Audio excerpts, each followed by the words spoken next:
The battle of the Beltways is upon us yet again, but this season is a little bit different as the now Washington Commanders drive up north to M&T Bank Stadium to face the Baltimore Ravens. A very, very special preview coming your way. This is the Touchdown Podcast, only place in Ravens coverage, Commanders coverage, football coverage, and sports coverage how you want it, when you need it. Law's favorite host here. We're going to break down the Week 6 matchup, 1 p.m. M&T Bank Stadium, 4-1 Washington Commanders, 3-2 Baltimore Ravens. Commanders, 4 in a row, they've won. First place in the NFC, Ravens have won 3 in a row. Top two offenses in the NFL. Lamar Jackson, two-time MVP. Jayden Daniels on his way to Offensive Rookie of the Year. And we're going to break it all down for you right here on the Flex On Podcast. But I would be remiss if I did not do things the right way with this preview. They only play every 4 years. This isn't really a rivalry. This isn't really anything that's going to have a blood feud type of vibe to it. But these two teams are really good. The Commanders are on the rise, and they're facing their toughest test yet. And what other way would I do this preview than none other than bringing up the Commanderlorian himself, my brother, who joins us every week on the Flex Zone, the co-founder and senior producer. He does his goofies and he breaks his Commanders talk down each and every week. Put your hands together and let me know how you're feeling. That's my boy, the one and only Commanderlorian himself, Crevonte, baby, is here for the preview. Crevonte, what's up, my brother?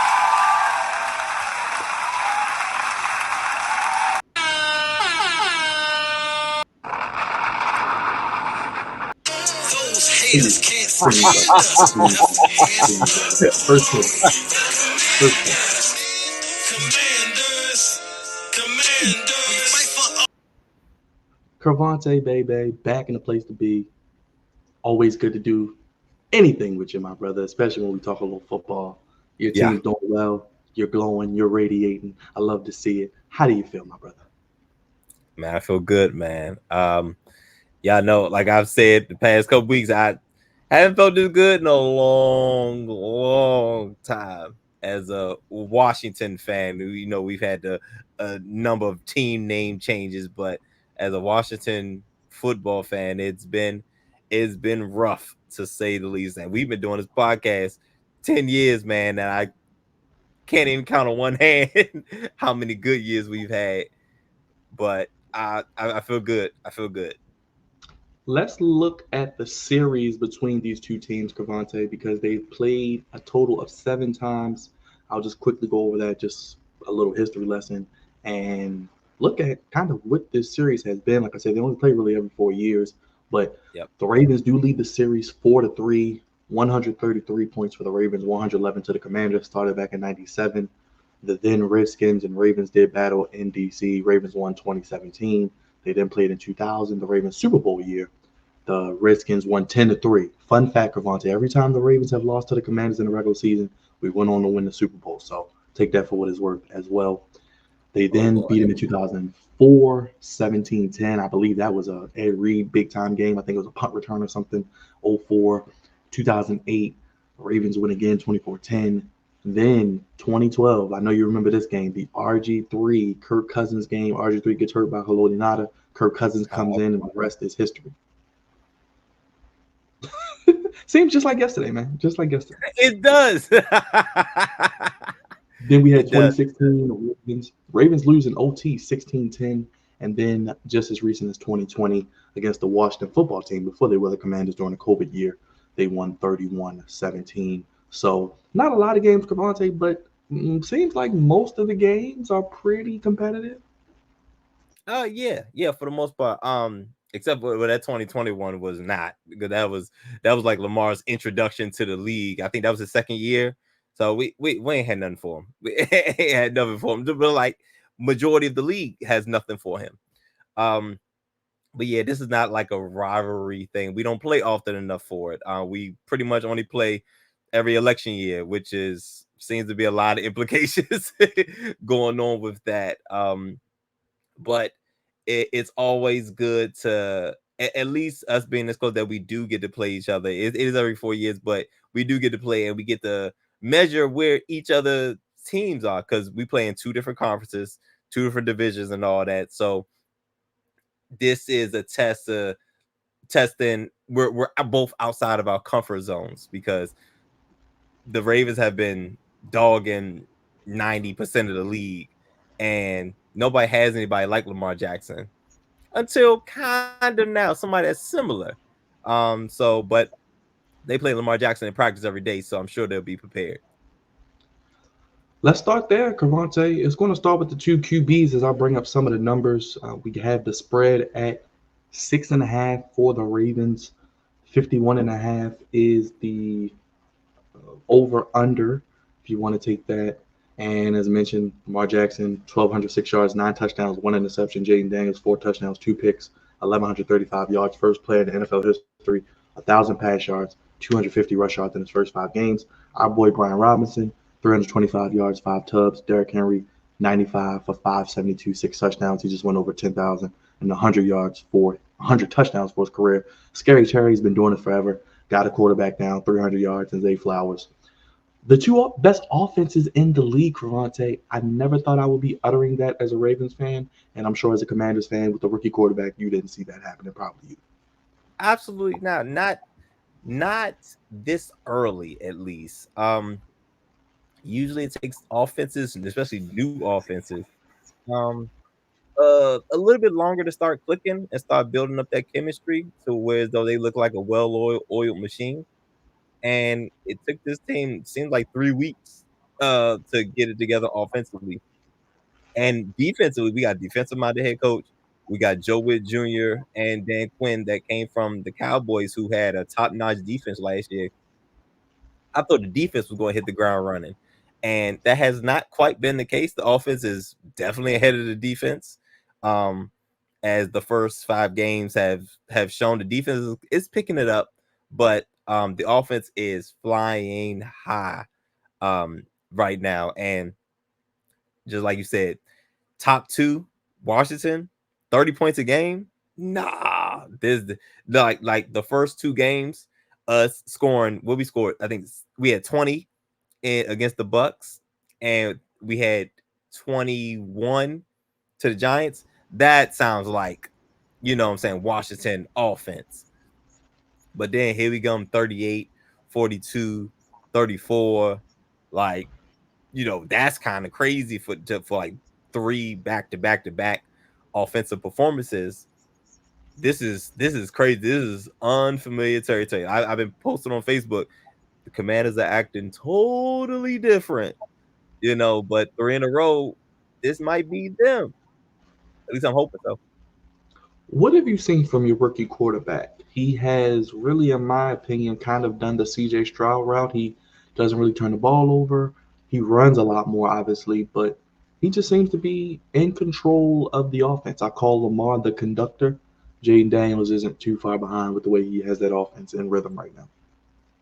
And I think, and I was kind of against the team name before, but if Lamar's a conductor, then Jayden Daniels is the commander. I mean, it only makes sense right now because he looks, he's very poised, very, very poised. Like, he does not look like a rookie.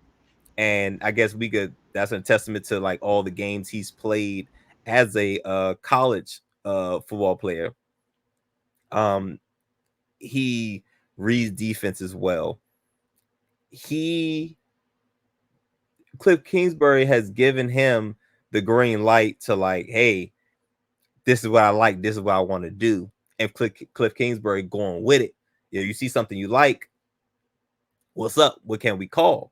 And you know, he has command, use the word again, command of the offense. And I think he's learning. The best thing is learning to pass the ball around. We don't have a superstar receiver where he has to feel inclined to get him the ball. This offense he's spreading the ball all around. Terry McLaurin, he's our bona fide #1 guy, but he's not forcing it to Terry. He's getting it to Luke McCaffrey. He's getting it to Noah Brown's hurt right now, but he's getting it to Noah Brown, De'Ami Brown, who I thought was not going to make the team this year. Um, and of course, Austin Eckler out of the backfield. So he's looking really poised. Number one, obviously, he's accurate. Very, very accurate. We don't see this type of accuracy out of a rookie so soon. The game, the Monday night game against the Cincinnati Bengals was the one that put him on the map because my gosh, staring down the barrel and tossing the ball to Terry McLaurin in the end zone. That was it. That was one. Was like, yo, we got a guy. We absolutely got a guy. So poise, command of the offense, and that accuracy. That is what's glaring. And he has a lot of chunk plays. I'm not sure what the percentage is, but if you look at the teams in the NFL, the team, I'll put all the teams together as far as like chunk plays like of 20 yards or more. Commanders have quite a few of them. So, and he's also limiting turnovers. So that's also great to see. I have a fun fact for you also, Crevonte, because I find weird numbers throughout the week. For your Commanders, 29 of their last 42 drives, not talking about kneel downs, regular drives, no end of game winning situations, which you guys have done a lot of this year, you have scored on 70% of those drives. So you're getting points basically every time you got the ball for a full drive. A lot of weapons, a lot of pieces. You got Cliff Kingsbury seems to finally know how to run the ball. Crevonte seems like he didn't know how to do that with our boy Collar in Arizona, but he runs the Yeah. football. We love Brian Robinson. Austin Eckler looks like he's found a little bit of youth, has a little bit of burst. And you talked about the receivers. I know we can kind of go into the injuries with that. I know you talked about Noah Brown. He's been working uh, like a guy we talked about in the draft, Diami Brown. He's showing up. And of course, I think probably, in my opinion, the most underrated receiver in the NFL. One of the names that's got to come to the list is Scary Terry, the original Ohio State wide receiver that started the trend. You know what I mean? You think about the guys, the Garrett Wilsons, the Chris Olaves, Marvin Harrison Jr. Now, the OG was Scary Terry, and he's put up a lot of BS with lackluster quarterback play, but he's just steady Eddie, consistent as they come. What do you think about that and kind of looking at the injury aspect from a Commander's point of view? Because we know with the Ravens, really the biggest one I have is no Marlon Humphrey at practice. He has an ankle injury. The Ravens secondary struggled last week. We saw that. How do you feel about this injury report for this team from a Commander's perspective? Um, let's see. So Noah Brown has been dealing with a groin injury. He did come to practice in a limited fashion. So that's good to hear. I'm not sure if he's going to be a go for the game. Quan Martin, neck injury, limited as well. Austin Eckler, big one. He is healed. He was limited as well. And another big one, Brian Robinson, did not practice on Wednesday. So that's concerning. He may look like he may not go, but hopefully Brian Robinson or also Eckler, one of them will be able to go because we need to have a dynamic offense because we want to keep Lamar Jackson on the sidelines, man. Because we know how dynamic he is, and we want to give our defense as much rest as they can because we are going to we're going to need it defensively. So those are a couple of things on the injury report that concerns me. Oh, Nick Allegretti, our guard, he's questionable as well, and all the guys' status is questionable. So yeah, those are some things, some things that's concerning, but nobody's out yet. So you know what I'm saying? We have high hopes that everybody will be able to play or at least participate. Can we start with the offensive line? Let's start with the offense. Let's start with the offense. These are the top two offenses in the league, and I got more numbers that I'll read off. But what have you thought of the offensive line? I know that was a big point of emphasis. Well, it's been a big point of emphasis with you since I've known you, but especially the past few years on both sides. The Ravens' offensive line has struggled, but they've kind of found to be comparable. What did you think about the Commanders' offensive line? They spent some money, but they seem to kind of get better, and it helps when you have a quarterback who can escape a few sacks as well. Listen, man, life changes when you got a good signal caller. But like I've said before, the offensive line has been a concern of mine for years. It definitely in recent memory. Um, if we start, all right, let's start at left tackle. Left tackle, Brandon Coleman, the rookie. It's This is different. This is this is unconventional. Um, he's splitting time with a veteran, Cornelius Lucas. They are legit splitting carries. I think if we go the full year total count, I think Cornelius Lucas probably has a couple snaps more than Brandon Coleman, but they are both playing really, really well. It looks like Adam Peters has hit a home run on the left tackle and the quarterback in the same draft, which is crazy. Um, our guard play, Nick Allegretti. I hope he's able to play it. He's on the left. He plays left guard, and Sam Cosmi plays right guard. He just got paid one of the best guards, quiet as kept in the league. Um, we have Tyler, jack up his last name, in the at center. Best center we had since early Chase, Roulier. Is it Um, Beatis? Was it Tyler Beatis? Is that guy? Those Tyler be at it. Sound like Tyler Badass. That's what it sounds like. But he's playing like it. yeah. Um, we haven't had a center of this caliber in quite some time since, like I said, Chase, our previous center. And right tackle. Listen, man, I gave him hell last year. Andrew Wiley at right tackle.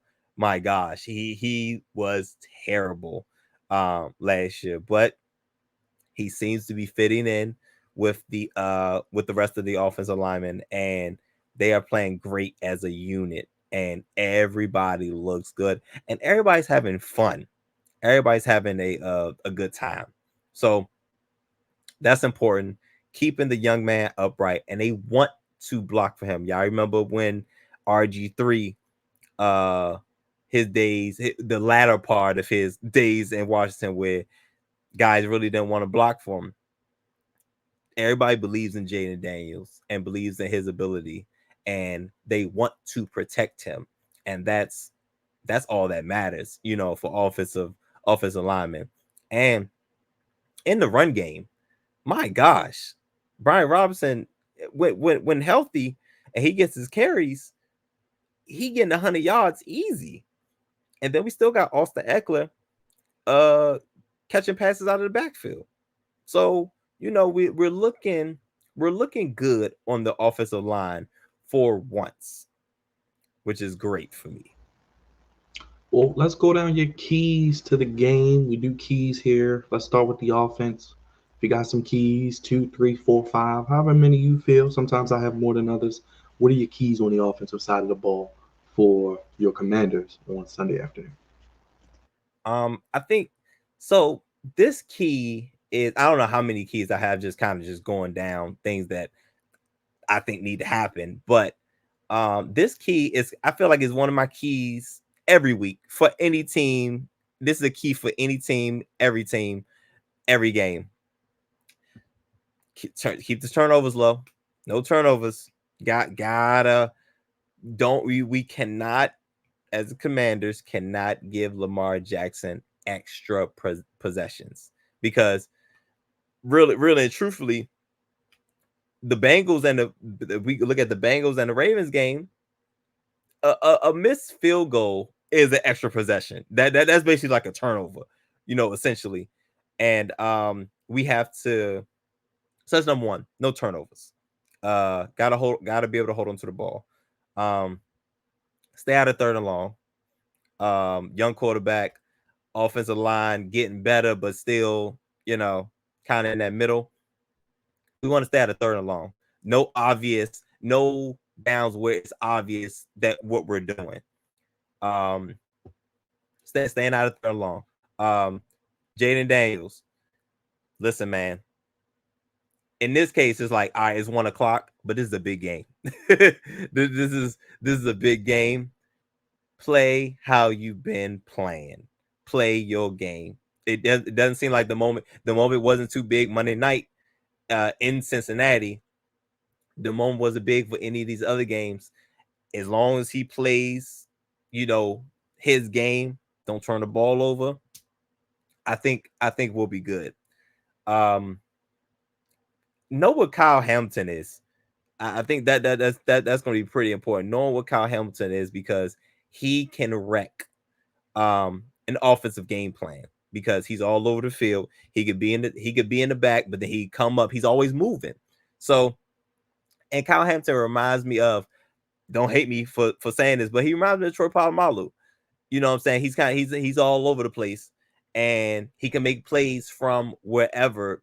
So keep your eyes on Kyle Hamilton is a pretty good idea. Last thing, we gotta run the ball, and got to be effective at running the ball, because we have to be able to present a dual front, and not just from Jayden Daniels, but from an offensive perspective.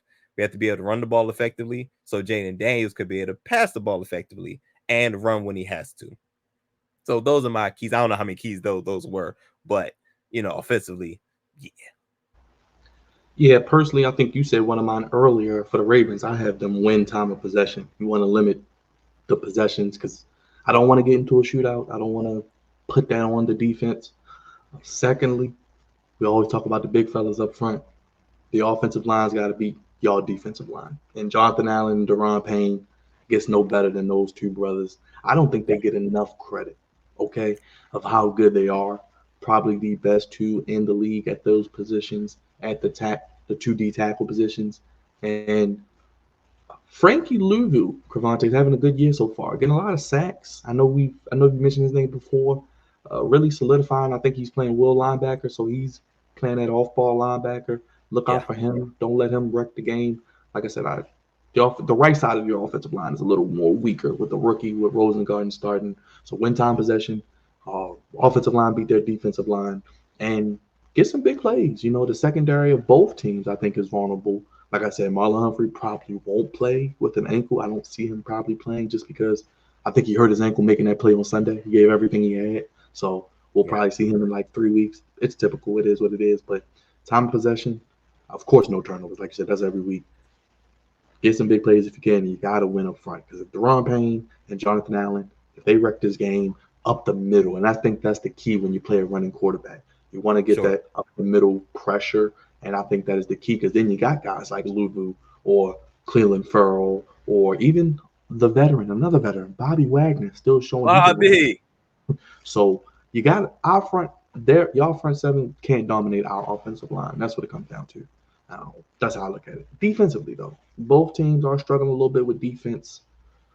We know with you, especially as a Commanders fan, with the secondary, the failed, it looks like experiment of Emmanuel Forbes. I don't know what's going on with that. The Ravens last week, Joe Burrow was just completing passes like he's playing Madden. I mean, defensively, it's just no big plays. I mean, whoever can limit the big plays and maybe get that turnover. I think Harbaugh is 23-7, Crevonte, against rookie quarterbacks, 15-2 at home. This includes the playoffs last year because they beat CJ Stroud twice, once in the regular season, once in the playoffs. But he does well against rookie quarterbacks. So they're going to probably throw some things at him, try to confuse him. But I think if they can get that one turnover and maybe not give up some big plays, that'll be the key defensively. What are you looking at for your defense against this Ravens offense, which I can't believe they're number one in the league, Kamata? um, I gosh, where to start? Well, I'll start up front, like you said. Um, the line of scrimmage is going to be very important. And again, just like the key for offensive side, no turnovers. The key for the defensive side, well, really defensive and offensive side, the line of scrimmage is very, very, very important. You guys have Derrick Henry. Okay, you guys got King Henry back there and Lamar Jackson. You have two guys who are very dynamic in the run game and who can do a lot of different things. Um, we have to be very disciplined in our gaps. off defensively. This is for Derrick Henry, so he don't get ahead of steam. Because if he get ahead of steam, he might stiff arm 2 or 3 dudes. You know what I'm saying? So being able to get Derrick Henry before he gets started is very, very important, and it's hard to sustain that for 4 quarters because you could stop him for. I've seen Derrick Henry balled it up for 2 quarters. You know what I'm saying? But if he keep hitting and hitting and hitting midway through the 3rd quarter, top of the 4th quarter, he break one, and that's the spirit breaker. You know what I'm saying? At that point, it's like, all right, well, now it ain't no stopping because now your defense is probably tired. You're getting a little lax in your gaps, being up there wheezing, guys with their hands on the hips.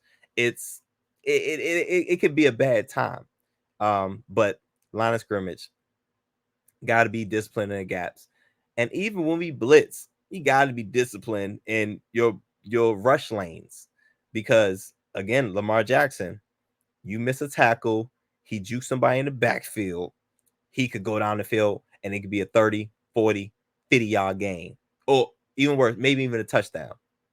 You know what I'm saying? So it's much easier said than done because Lamar's typically has his. I don't know what his record is, but he has an amazing record. I think he has one loss against the NFC. Yeah, I think it's like Period. 20-1, 21-1. I think it's like 20-1, and the only loss It's like to the crazy. Giants.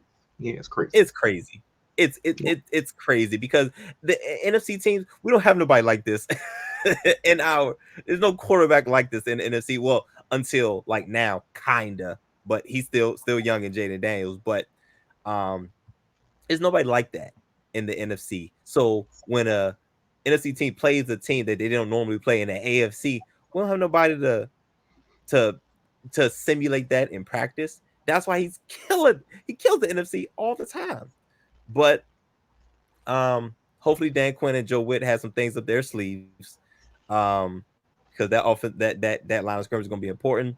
Gaps in the rush lanes, and of course Frankie Louisville, Bobby Wagner in the middle. They have to hold it down in the middle. In the run game and unfortunately the pass game too, because that secondary is not great. Quan Martin is on the injury list. Hopefully he plays. Jeremy Chin seems to be good. Benjamin St. Jude's is out there. I don't think Emmanuel Force played at all last game, so I don't know what they're doing with him. So keeping everything in front of you. I mean, I'm getting real basic with the defensive secondary because Lamar, and it's Lamar Jackson that can, extend plays. You take your eyes off of Zay Flowers for a half a second. He's on the other side of the field. He's down the field wide open. You know what I'm saying? So he's going to be a problem. Obviously, for both our quarterbacks, the tight ends is their best friends. Isaiah Likely, Mark Andrews, they are problems, and they are in the easiest line of sight for Lamar Jackson and Jayden Daniels, for Zach Ertz. But Isaiah Likely is like 6'6". He has like a 40-inch vertical. I don't know. It looks like he does. So he's going to be it's mismatches everywhere on this defense. And that's what I'm terrified of. And you said you don't want to shoot out. A shootout is probably our best way to go for us to win. You know what I'm saying? Is to try to go toe for toe. You know what I'm saying? Try to limit you guys defensively as much as we could, but we got to score. I'm saying this game's got to be in the 30s for both teams, I think. Yeah, I can see that. I definitely can see that. And like you said, there's the tight ends. Both teams like to use the middle of the field. Zach Ertz is having a solid season. That was a nice underrated pickup, I think, as well. Still has something left in the tank. We always forget about special teams sometimes, but I always try to include that. You guys have a kicker now, Crevonte, that you're proud of. I'm not even sure that boy. I don't know how to pronounce that boy name. Hold on. because he kicking his butt off. He definitely kicking his butt off. I mean, He usually kicked we 7 have to. times in that Giants game. I mean, he is. Austin, Seabert, Yeah, we'll Seabert. go with that. We'll go with that. Okay. How does it feel to have a kicker when you know you're going to get some type of points? This is crazy. Like there was nothing. The only thing for this Commanders team, the only thing that I could lay my hat lay my hat down on for the Commanders was that Tress Way was a hell of a punter. That's it. That's that's all I had. Jeremy Reeves was a good coverage guy in on punts. But that's the only thing I can lay my hat on for quite some time. Now we got a kicker, and what a debut because week 1, we got what's his name up out of there. Get this guy. What a showing. He kicked seven field goals and made all of them, and we needed every single one of them. He's looking really good, man. I mean, at this point, he really only kicking extra points for real. But it's good to see. Hopefully he continues this. Because Jayden Daniels is leading this offense in a way that I haven't seen in quite some time. Like between the 20s, they can really, really move the ball. And like you said, I mean, you have one of the greatest kickers of all time. When you guys get down there and just knowing that you got 3 points in your pocket, you know what I'm saying? As long as you don't turn the ball over, it feels good because offensively, you want to go out and score a touchdown every time, right? But that's not realistic. But going down there and scoring, putting something on the board, it's a little bit greater chance that, that happens. So having a guy that can kick and is pretty damn accurate feels good, man. And it's an underrated thing until you need it. You know what I'm saying? So it feels good. Like special teams, it's pretty good. Is this new kickoff rule going to last? I'm not a fan of it. I'm not either. It's probably gonna last because it's safe. It's really, really, really safe. And starting at the 30 ain't a bad deal. You know what I'm saying? And it's been a couple guys that's like taking it out, done some things with it. But if we're looking for touchdowns, I don't think this is happening. But it's safe, and offense is starting at the 30. It, like I said, is not a bad deal. So it's probably gonna stay because of those two reasons. Now, before we get your prediction, Crevonte, it looks like tickets for this game. I just wanted to touch on this. I know we talked about it a little bit as well. Tickets for this start at a whopping $265. That is where we're starting at if you look on ESPN and all those sites. This is a big ticket this weekend, man. A lot of people want to see this game, and this is the most anticipated game between the two teams I've ever seen. But 265, man.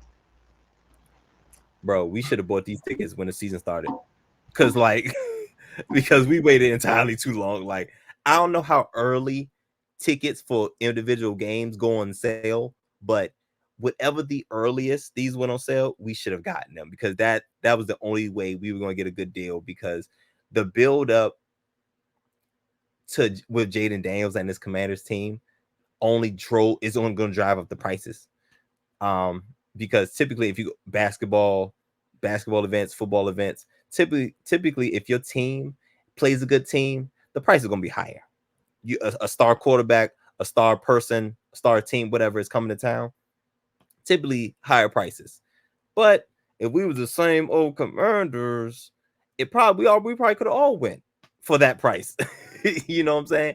But yeah, man, it's too much hype. Like once NBC tried to get the game and all that, I was like, oh yeah, these prices gonna be crazy. And the prices went up since the first time we checked on them.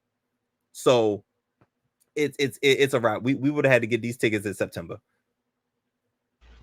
Well, Crevonte, I know we did picks on Monday, but what is your prediction for this game? And if you do have a score for kicks and giggles, we can throw that out there as well. But I feel like you're feeling confident in your team this week. I am. Now, obviously, the Ravens are a hell of a team. The Ravens, straight up, is a better team. Um, the history's on their side. The quarterback still gets a slight edge. The running back gets a slight edge. Um, Coaching maybe even gets a slight edge. So a lot of edges, and the home field, a lot of edges go to the Ravens. But like I said, in our last on our show a couple days ago, the pressure's on y'all. Um, Jayden Daniels is riding. Jayden Daniels and his Commanders team is riding on cloud. Well, maybe I'm on cloud 11. They on cloud 9. I'm on cloud 11. Um, they're riding high. They all playing with house money right now. We underdogs by 6.5 points. Nobody's expecting us to win. Now, obviously, there's the absurd Commanders fan that's like, "Oh, we're going to the Super Bowl," but they're crazy. We got to keep them under wraps. But I think we have a shot. We actually have a shot to win. And I took a shot in the dark, and I was like, I'm gonna go with the Commanders to win. I think both teams are going to be in the 30s. Um, I'm feeling like a 35-31, type of game. Maybe 38-34, something like that. Because we got to put up a lot of points to beat Lamar Jackson, because Lamar Jackson and this Ravens team, because you guys could put up points with the best of them, and now we averaging 31 points. I guess we're the best of them. Yeah, I got Ravens 31-24. I think they pull away late. But hey, with the Ravens, nothing would surprise me. That's all I can really say each week. It's a week to week league. We don't know what's going to happen on Sunday. We could get a 17-14 game, Crevonte, and that's usually That'd be what happens. wild. They hype these teams up. Everybody puts their money on the over. Everybody's buying the hype of the quarterbacks, and then we get out there and we get a defensive. Nothing wrong with it, but we don't and, get and, what and we nobody scores in the first quarter. And then nobody the get 6-3. props hit. It's Yeah, 6-3 at nobody halftime. hits their numbers. It's just it's funny because that's how the game works, especially as us as we put our money a little bit on the game. Real quick, Crevonte, week 6. I want to talk to you about the Commanders' schedule and some of the games this week, as we have the same record with our picks, ironically enough, doing this as of heading into this week. Looking at the schedule real quick, your thoughts on that, because it lines up really nice for you guys, because after this week, you go to Carolina, you got the Bears at home, 2 home games, go to New York, divisional game, you get the Steelers, Eagles, Cowboys, Titans, who probably won't be playing for anything, and the Saints, who might not be playing for anything either with the Derek Carr injury now. And then you end with Falcons, Eagles, Falcons, Cowboys. As I mentioned, Crevonte, you already got 4 wins. I mean, what is it going to take? I mean, are you being greedy? Do you want the division, or are you just happy with getting into the playoffs? Because at this point, 4-1, you got to be thinking we can get 10. Absolutely. Again, we talked prior to the season, and I'm like, hey man, the playoffs will be overachieving. You know what I'm saying? To me, I just want a 9-8, record. We were significantly better than we were last year. We're in a lot of games. We're competitive. Gameplay is better. Jayden Daniels is developing. But my gosh, 4-1. I and also looking at the division, Eagles looking shaky. Cowboys, I knew the Cowboys were going to be shaky because they had some turmoil in the offseason. And the Giants are terrible. So we got a shot. We absolutely got a shot. And I think 10, 11 wins will be enough to win his division. And listen, we got 4 wins now. It's 12 games left. 6-6. 6-6 would be a kind of how the season started. A 6-6 record for the rest of the way. It kind of be a letdown. So I'm thinking, shoot, we could get 11 wins, man. I think an 11 would be enough to win his division. Very good point. Ravens go to Tampa after this, then at Cleveland, then they play the Broncos, who have found new life as well. But Crevonte, real quick, week 6, any games you're looking forward to seeing? Any big time matchups? I know we did picks, but we got the Seahawks and 49ers on Thursday night. As this video comes out, probably on the day that game's going on. We got Mhm. uh, what do we have? The Jets and Bills on Monday night. As I pull up the schedule, any games that jump out to you as I put the schedule on the screen for you, and things people need to look out for this week. Any picks, any bold predictions, any trend you see as I kind of take this week to week because we don't know what the hell this season is, man. It's going to be crazy. No. Well, shoot, for damn sure it ain't the Bengals and Giants, because that's the game that's the time slot we should have been at. Yeah, yeah. but CBS is like, I ain't coming up off this game, which understandably I get it. Um, Probably the Lions and Cowboys game is intriguing. Um, yeah, that game's intriguing. The Lions coming off the bye week, so that sounds fun. 49ers Seahawks. And it's funny that they play on Thursday.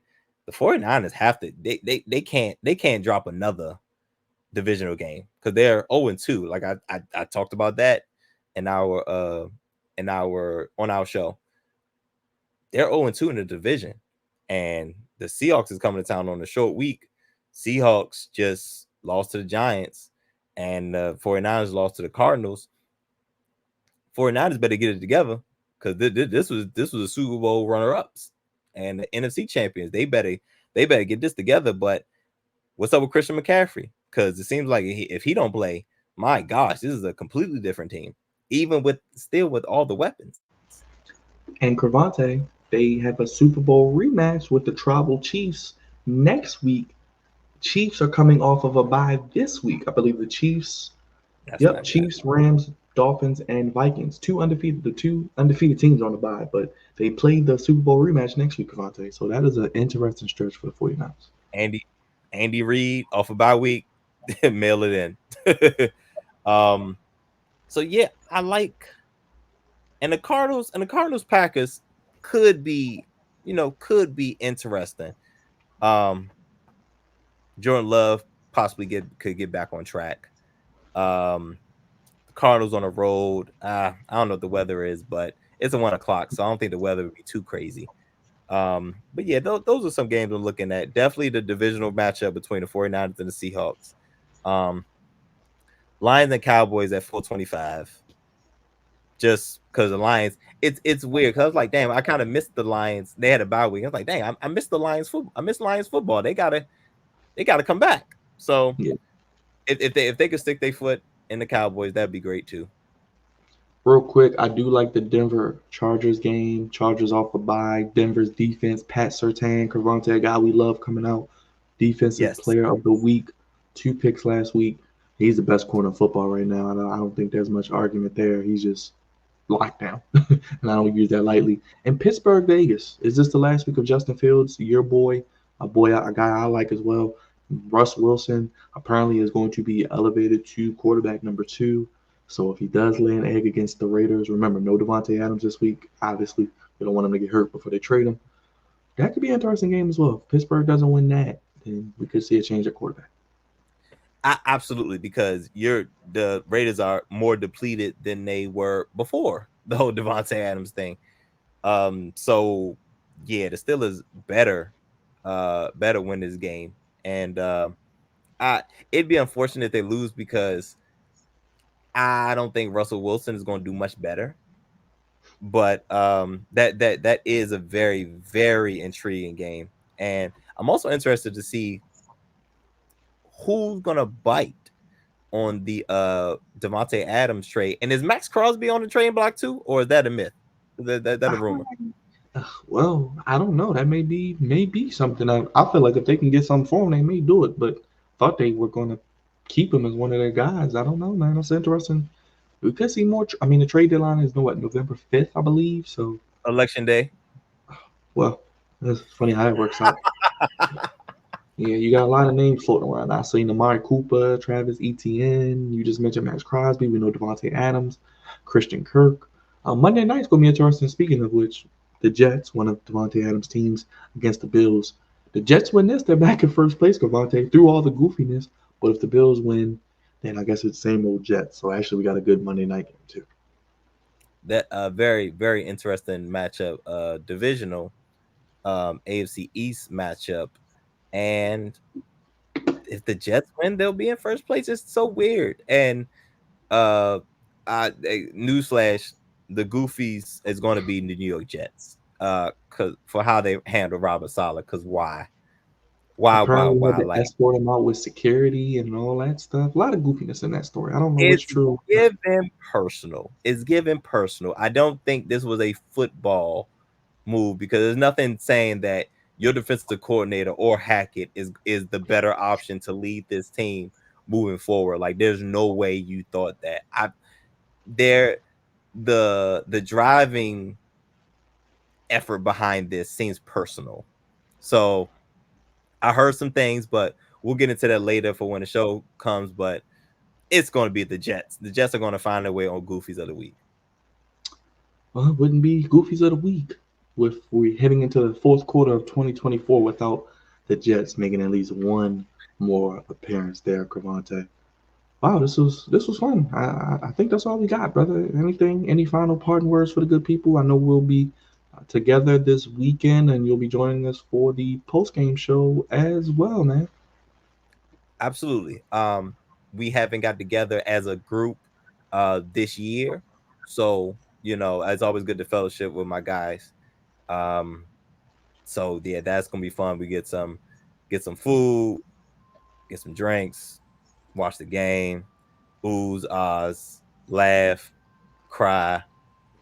We'll see how it goes, but it's gonna be a good time regardless. And of course, we'll be participating in the post game, obviously. Yeah, man, I appreciate you doing this, man. Got to do this more often, and it's good to see when your team's winning. It's always good for the channel getting more content out there for the good folks. Because the Commanders, man, you guys have traveled well, man. Every road game, I hear a lot of Commanders fans too. Yeah, and it's hard to see that when we're losing. Fans don't travel for losing franchises, but that also lets you know that people are excited and we're gaining a lot of traction. Like that Arizona game, we was out there, man. We was out there for show. Dog pound out there. Like we're at our own home games. You remember last year when the Bears came to town. Can't wait to see the Bears this year. But when the Bears came to town, like 70-80% Bears fans. Now at our home games is 90% Commanders. I was like, okay, this feels like home field. So that's going to be it's fun, and we seem to be traveling well. Well, Cavante, thank you, my brother. We'll talk about it on Sunday and on Monday. Ravens Commanders 1 p.m. at the bank. Should be pretty decent weather for football. Nice fall day. The weather should be good. No extenuating circumstances there. Crevonte, you helped found this podcast. We've taken it to another level. And let the people know how to keep up with us, man. What they need to do if they're watching this video or finding us for the first time. Ravens fan, Commanders fan, or just a sports fan. Comment, like, subscribe, man, and hit that bell to get the notification for when new videos and new content comes out. Between Byron and our super social media producer, Raj, y'all guys are killing it, man. Y'all putting out stuff damn near every day. So if y'all want to keep up with it, football is a hot thing right now. Basketball will be starting soon. Baseball, get a little bit of wrestling. This is the place to do it. So yeah, like, subscribe, comment, and hit that bell for some good content, because we giving you sports how you want it when you need it. Cavante, appreciate you, man. Always love working with you as always, my brother. Always a fun time. We'll see what happens on Sunday. Talk about it on Sunday. Talk about it on Monday. And all the other videos on the channel. Make sure you check them out, like Cavante said. Leave a comment, prediction, keys to the game, anything you got, or any nuggets. Are you going to the game? Did you drop $200 on a nosebleed seat? We want to hear about it. Let us know. So sound off in the comment section. For Crevonte, the co-founder and senior producer, captain of the Goofy Ship, and the Commanderlorian, who I salute, God's favorite host, signing off, guys. We'll see you on Sunday for the post-game show, and check out all the other videos on the channel as well. Have a good night, everybody. Peace. Peace.